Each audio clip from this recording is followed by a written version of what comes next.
NGE, Nobody Dies Chapter 6, Welcome to Tokyo 3, an Evangelion fanfic.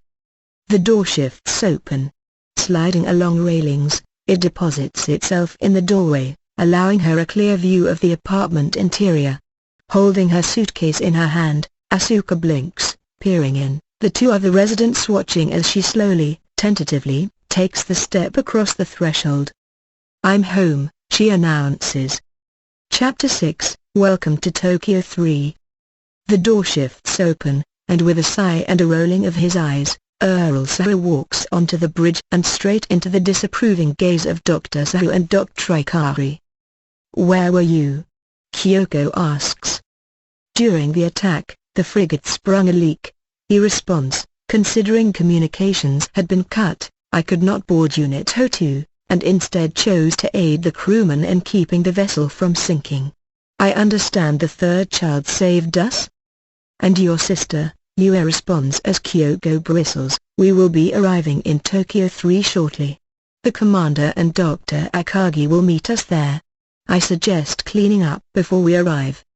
He nods, clapping his heels together. "At once, Mom," he responds, and strides out. As he leaves, he clicks his tongue. He considers detouring to speak with the third, but thinks better of it. Katsuragi will be monopolizing his time, something about him disobeying orders. Orders, orders. He killed the angel. Isn't that enough? Yuri? He snaps out of his thoughts, regarding the owner of the voice. Hands behind him, chest puffed out. He smirks, a sight which makes her profoundly uncomfortable. "Asuka," Yuri says, "I heard. You had quite an adventure." Asuka nods, folding her arms under her chest. She winces as she does so, prompting him to raise an eyebrow. "What's wrong?" he asks. "Feedback cracked 2 ribs," she responds. "They told me I was in sync with Unit 01 during the fight." "I see, don't tell Mother." She nods, hair falling over her face. "She's in a sour mood," he says, reaching out to touch her shoulder and finding her flinching. "Remember, this was to be her shining moment, but Ikari's son showed her up." "And showed you up, too." "I will have my chances," he mutters. "What's your opinion?" "Of the third child." Her face turns bright red. She taps the tips of her fingers together as her breath warbles. She pulls away, nervously tapping her foot, before turning. I should go," she says, and quickly walks down the hall. Pursing his lips, Earl watches her leave. Perhaps he will pay a visit to Mr. Ikari, after all. He opens his eyes, wincing as he hears the knocking on the door. Sitting up, Shinji Ikari adjusts the bandages on his chest, grabbing a button shirt and hastily throwing it on as the door opens. Misato Katsuragi, a head taller than him, purple hair falling down her back and green eyes amused and a little peeved, leans against the door and clears her throat. "Are you familiar with the concept of following orders?" He sighs, nodding. "I'm sorry," he says. "For?" "Not returning to the carrier when you ordered," he responds, "not telling you why I was not returning, and nearly getting Asuka and myself killed." "Okay. Will it happen again?" "No," he responds with a grunt. "I'm not going to blindly obey, but I will tell you if I think the order's the wrong one." She smirks, pursing her lips. "You are aware I'm tactical commander for a reason, right?"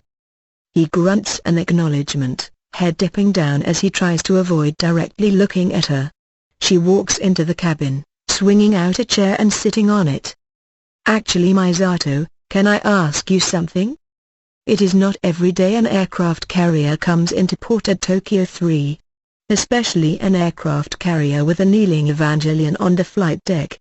The armor is somewhat red, due to rust from the salt water from the remaining day of the journey, in addition to heat from the Angel's explosion. From a certain point of view, Unit 01 seems to be sleeping, or contemplating. Both would be true, but would require a far longer explanation of the actual true nature of Evangelion 01 than is permitted at this time. Instead, The people who are in the actual know are silent, and watching. This will take a bit of explanation, Kozufu Atsuki says, hand over his eyes as the over-the-rainbow docks on the port side, a stairwell driving up to the side exit.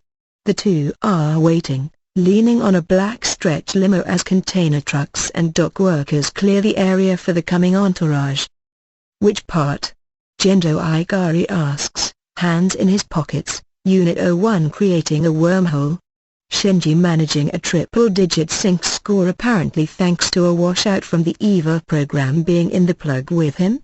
Or Unit 01 going, as Katsuragi put it, Voltron on the angel's ass? Kihel will have a field day. Kihel licks my wife's sneakers like everyone else does, Igari says, and walks from the limo towards the stairs. Yui clears the last stair just as she spots them approaching. Smiling, she lets her husband take the last steps. Makes him jump through the hoops she always does. Taking her hands in his own, he sports a small, knowing smirk. She stands on her tiptoes and lightly presses her lips against his. I heard you had an adventure, he says. If I had known there was an angel there, I wouldn't have let you get on that ship. First off, you couldn't stop me if you tried, she responds with a smile. Second, I knew there was a chance, and I wasn't going to let our son go there without me. I'm right here, you know. Standing in the naval uniform, Shinji tucks the cap underneath his arm and sighs. The uniform wasn't a problem. It was the least the fleet could do for the 16-year-old kid who saved them all.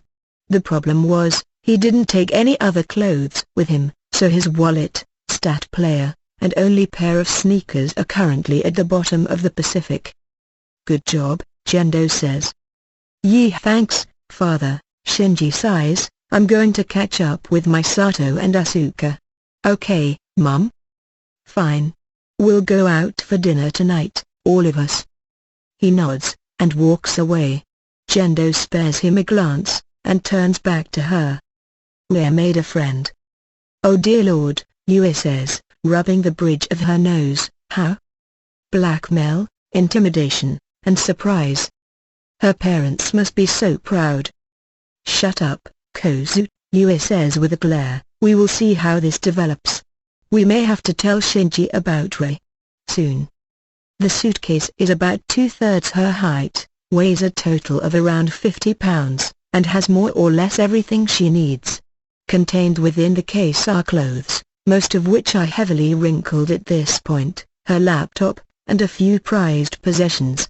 Everything else, she left in Berlin.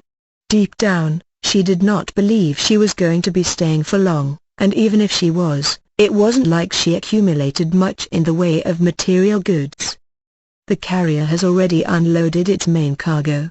A small fleet of lifters, with stockier and wider bodies than the combat aircraft, are carrying away both Unit 01 and Unit 02, the red and white behemoth looking almost peaceful as it hangs from dozens if not hundreds of cords. Asuka says nothing. She has not said a word since they left the ship. Her hand is tight around the handle of her wheeled suitcase, knuckles white, as she waits for her mother to finish barking orders regarding her luggage. Her teeth grind, and she winces when she chips a back tooth. She does not complain, though. Mother does not want to hear complaints. Asuka. She nods, faintly. She does not raise her head to look Yokosuka in the eye as the scientist walks over, her arms folded and her face, as always, a disapproving scowl. Since she cannot blame Moriel against the third child for her perceived humiliation, once more it is her daughter who must play the part of scapegoat. The hair hides the eyes, red and hollow, watching only her white-knuckled hand on her suitcase as she waits for the verdict from on high. Section 2 will escort you to a hotel, Kyoko says. You will fly back to Berlin in the morning. Yes, Mother, Asuka responds. So, this is it, she thinks. The end of the adventure. Well, of course, she chides herself.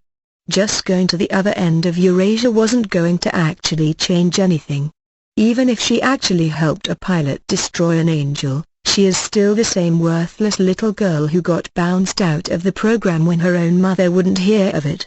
He could probably have done the job better if she had better sense than to get in the plug with him.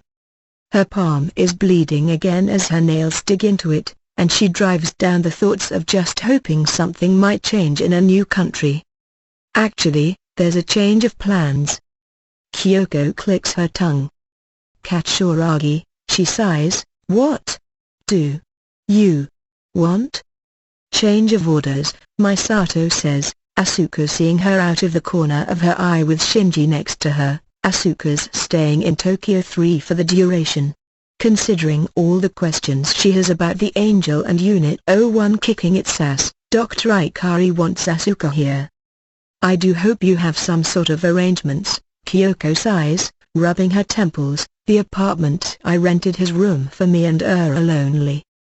Her fingers release the handle as Shinji places his hand on it. A small smirk is on his face, and once more, he stares into her mother's gaze and does not flinch. There's an extra room in Lieutenant Colonel Katsuragi's apartment which Section 2's converting into a bedroom. He responds, if you don't mind, Dr. Sahu, Asuka can stay with us. She can barely hear the conversation over her heart pounding in her ears. I'm staying, she thinks. I'm staying because they're standing up to Mother. But we? The question repeats itself in her head. The professors at the college kept telling her that no one does anything except when they have a reason. Eyes dart under the bangs hanging over her face. She spots the crystal blue eyes, the warm smile. Mother would tell her, of course. What reason he has for wanting her around? Not bad as far as reasons go. She wouldn't mind. He is a pilot, he is brave. Such a sacrifice on her part to save the world is the least she can do. He won't ask, of course. But, Mother would tell her, that is what he wants.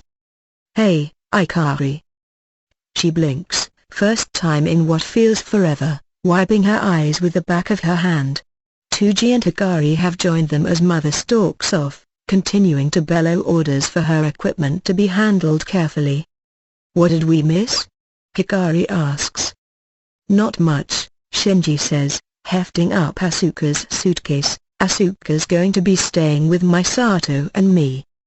Hikari glances at Shinji, narrowing her eyes. Not what you're thinking, he responds. Really, now? She asks. Really? Man, you're good, Tuji says with a laugh, arm around Hikari and pulling her closer. You're not even trying and you're just roping em in. Elbow to the ribs, courtesy of Miss Hiraki, and Tuji's face turns bright red and contorts.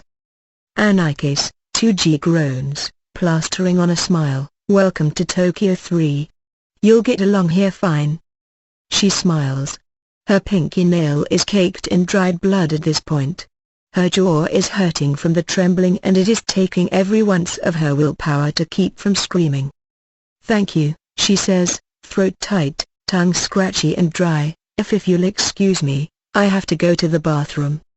Smiling, ignoring the questions, she calmly walks from the group and towards the public restroom on the other side of the docks. Hands tightly curled, she shoulders open the doors and calmly walks into a stall, locking it behind it as she takes deep breaths. And falling to her knees, the day catches up with her as she empties her stomach into the toilet. The last thing she wants to do is work, but the task before her is harsh, long and not going away. Walking into his office while he goes over the results of the battle with Gagil, Yui gives his chair a spin before popping open the monitor screen built into the desk and logging in. She stares at the screen, watching as her email message pile up. It is only through her own abilities of self-control and calm that she does not scream.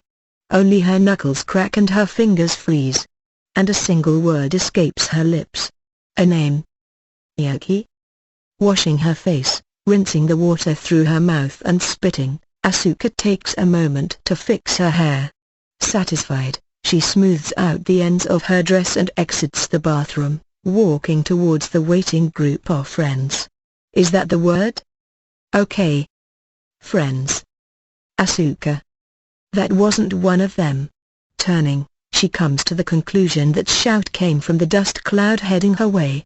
Tilting her head, mouth open as she tries to form a question, she doesn't see the look of dawning horror on Misato's face. Oh my god, you're finally here. Carried by momentum and sheer exuberance, Rei's opening bear hug lifts Asuka off her feet, the pale, red-eyed girl screaming gibberish as she swings around her long-time pen pal like a rag doll, the others watching in a mix of horror, concern, and knowledge that getting between Rei and another person is a bad idea. How'd she get here? Shinji asks. She ran, Misato responds. We're 20 miles away from the city. Again, Misato says, she ran. Having released her without cracking something, Asuka stumbles back towards them, Rei practically swinging herself into her steps as she goes on and on about everything they'll do together and how good it is to finally see her. They're pen pals, Misato says, shrugging, so Section 2 should have finished moving that bed in. Let's get home. He convinced Misato not just to give Asuka one of her spare rooms, but to move his things into the smaller bedroom. He doesn't need a huge amount of space to live in, and the rest of the apartment makes up for that. Besides, it was a nice gesture, and from what time he had with the girl thought she could use as many of those as possible. Misato swore she would tease him mercilessly for this chivalrous act, though. He'll live. He excused himself as Misato started showing Asuka around. Walking to the desk in the corner of the room, just in the view of the window, he slumps down into the chair and opens the notebook. He'll have to get a new player, he muses as the laptop boots up, and sneakers.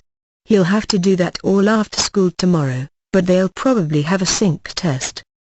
So at least 2 days until he can get back into a comfortable routine. Logging onto the email server, he mentally files through the list of messages. One from his mother, saying she needs to speak with him as soon as he can, so that means a trip to Nerve. Some from Miss Hiraki.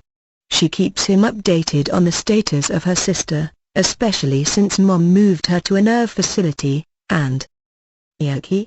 He asks. On the screen before him, for the first time in 6 years, is a message from his oldest friend. Shortly after he was sent away, his mother had him start sending emails to an address she provided. The girl, Miyaki, is probably his oldest friend. They talked for hours when he was growing up, separated from his parents. She, too, didn't have her parents with her, and their loneliness acted as a beacon for each other to give each other someone to talk to. And then she disappeared, 6 years ago, just when they were starting to get comfortable with conversations and maybe even attempting a phone call. I am sorry it has been so long, the email reads, but I only recently have received email privileges again. I would like to resume our conversations if that is comfortable with you. Where have you been? He types. He wants to tell her about his current situation, but he wouldn't be surprised if Nerve monitors his email. Sighing, he hits send, and turns to call Misato for a ride to Nerve. Another email appears. Already, she replies. My mother told me I could not be your friend, the email reads, but I would like us to be friends. There is a blue relief schematic of Unit 01 on the side of the office. The carpet is soft and worn, and everything is functional. The office is not big, about half the size of the mausoleum his father keeps himself in, with large windows and a hanging lamp providing soft light, and a crescent desk with neatly stacked reports separating him from the owner. It is said that one of the reasons Nerve runs so efficiently is because Dr. Ikari actually runs Nerve, and it is impossible to stay on her bad side. Hello, Shinji. Take a seat, please. Obedient son as always, he pulls up a squeaking swivel chair and sits. I received an interesting email today, Yui says, one eye on the screen in front of her and one on Shinji. Did you? Yeah. Miyaki emailed me, Shinji responds. She said something about having family problems, but that's over. So, she's emailing me again. I see, Yui responds, and sighs. Shinji, I wanted to talk with you about Asuka. I understand you convinced Katsuragi to take her in." He sighs, scratching the back of his head. Yui smirks, folding her hands on her desk. "Do we need to have the birds and bees talk?" "No," he groans. "Shinji, I appreciate what you are doing," Yui continues. "Asuka has had a very hard life. Her mother has, without intention, damaged her. Are you going to take advantage of this?" His eyes snap open, and he stares at his mother. "What? No." Yui nods. "Good," she says, "treat her with respect. This will be a new thing with her, especially considering the environment she is coming from. Try to understand her. I know you are sometimes upset with how your father and I handled things regarding you, but we did not ship you off to your aunt and uncle and forget about you." "I know," he sighs, "you were so busy here that you wouldn't have time for me." She laughs, softly, her hand in front of her smiling mouth. "And you came out all right," Yui responds. "You are intelligent, kind, brave, and caring. I have no doubt that you will do the right thing by her." She turns back to her screen with a sigh. "Now," she says, "you have a sync test tomorrow. Ritsuko and I both have no idea how you managed a 200% sync score, so we're going to try to get to the bottom of this. Get some sleep, all right?" "All right," he sighs, standing up. "And Shinji?" He turns back to her. "Good work." He nods, shoulders slumping, and ambles out. The laptop is on her desk, her clothes are in the closet with some school uniforms courtesy of Dr. Ikari, and Asuka has changed into a red, oversized nightgown going down to her knees. Lying on the bed, she holds the Raggedy Girl doll at arm's length, humming to herself as she flaps it around. "So," she says, "how are you enjoying yourself?" "Oh, I think we'll have lots of fun here." "Really?" Asuka asks, "What sort of fun? Not the type Mother would approve of, would it?" "Mother doesn't approve of anything, Asuka. Mother never did."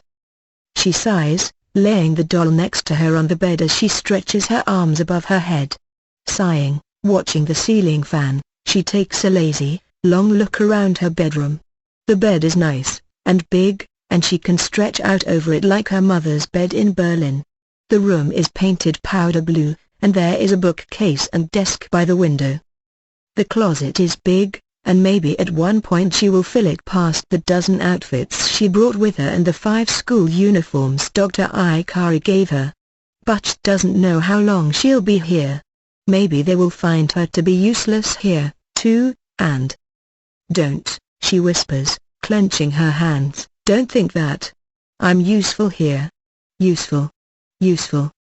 Bites out those last words. She should see a dentist about that chipped tooth, but doesn't want to be a bother. She's had others, and learns to live with the pain in time. She learns to mask it, so not to worry them, and they all have much more important things to do with their time than worry about the little girl. The clock is at 11 o'clock, and she can't put this off any longer. She does have to be up early for school, and she does look forward to it. Hopefully it will go better than the last few schools she has gone to. Swinging out her legs, bare feet on the wood floor, she walks out of the room silently. She knows how to sneak, a talent she picked up in Berlin, when Mother would sleep off a bender and she needed to use the bathroom without waking her. The door opens slowly, lifting the door slightly to keep the wood from grinding, and she sneaks into the hallway. The bedroom door, labeled by Misato as Shinji's lovely suite, is right next to hers, across the hall from the bathroom. Slowly, carefully, she opens the doorway. He is sleeping, in shorts and a t-shirt, half on his back and side and the covers twisted around him. The bed is up against the left wall, making her job a little easier in that she can use the wall as leverage. Tiptoeing in, she leaves the door a little open, softly moving towards the bed. His face is peaceful, if only marked by the occasional twitch and groan. She can ask about that tomorrow. She carefully unbuttons the top 2 buttons of her gown, enough to offer a little view, and climbs onto the left side of the bed. Sliding underneath the covers, she lays on her side, resting her head on the pillow. Sighing, she draws her knees in close, closing her eyes. Well, she figures, nothing more to do than just wait. Lately, the nightmares Shinji Ikari experiences have managed to be more interesting, but that is more based on his current life than anything else. His nightmares used to involve the night after Mom got out of the big robot, when Father had to rush her to the hospital. Professor Fuatsuki, her friend, talked with him about how Mom was hurt, but didn't really show it until that night. Something about Mom crying and Father being Father. Now the nightmares are the angels. His nightmares are him finding Nozomi Hiraki, only instead of her legs being crushed, they have her being stomped to a fine paste by a berserk Unit 01 before it eats her while he watches. Now they involve that fish angel, and... Groaning, he opens an eye. The clock reads just after midnight. Sighing, he shifts in his bed, rolling onto his right shoulder instead of his left and comes face to face with Asuka. Her lips are parted, and she is lightly sleeping, and he has no idea what she is doing in his bed. Her lips flutter with her breathing, her arms wrapped around her. He shifts in the bed, shimmying to his left, putting a little distance between them. What is she doing here, he asks himself. Misato will have a field day with this. Sighing, he lays on his back, figuring the lecture about responsibility he will get from Misato and then from his mother can come tomorrow. Because neither of them will believe him when he says she just climbed into his bed. He can barely believe it. Especially a girl as beautiful as her. Be good this time. She shifts, her eyes twitching, clenching as her breath starts. He turns to her, rolling onto his side. Don't wanna be sent away, Mama. The next words are gibberish. Her entire form seems to fold on itself. Her lip quivers and tears start falling on the pillow, her breathing sharp and ragged. Slowly, carefully, he reaches out and touches her shoulder.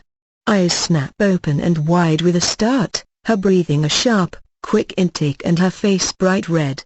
Their eyes meet and her lip trembles before she wraps her arms around herself, knuckles white. Are you alright? He asks. I had a bad dream, she says, I walk in my sleep. Okay, he says, nodding, are you alright? Guess, she responds, sorry. It's alright, he says with a small smile, it's alright. I don't mind. She smiles back, lips shaking at first, and then reassured. Sliding out of the bed, she climbs off, padding towards the door. Good night, Shinji, she whispers. Good night, Asuka. As the door closes, he lays back on the bed, arms akimbo and staring at the ceiling fan. What the hell was that about? Lightly walking back to her room, she makes sure Misato's door is still closed. Softly walking into the room, she closes the door, standing for a moment before resting her back against the doorway. Lips tremble and tears fall down her face as she runs a hand through her hair, resting the back of her head against the door before leaning forward. Stupid, she whispers, stupid, stupid, stupid, stupid, stupid, stupid, stupid. She walks, stumbles back towards the bed. Her palms have scabbed over from before, some scars along the lifeline. He wouldn't do that with you, she whispers, he wouldn't want a girl like you. Not a useless little girl whose own mother doesn't want her. Stumbles to the bed, sits on it, and picks up the doll. What should I do? She moans, will he hold it against me? Will he think less of me? I don't know what to do. Let him decide that, the doll squeaks back, did he seem angry? No. Did he try to take advantage of you? No, but that's because. What if, the doll asks, he didn't take advantage of you because he might like you? She pauses. Eyes go wide, mouth hanging open as she considers that tidbit of information. She purses her lips, avoiding the doll's gaze before turning back and resting the doll on her lap. But that's not possible, she says, No one likes me. Mother doesn't like me, so how could anyone else? Ra likes you. Hikari talked to you. Misato took you in.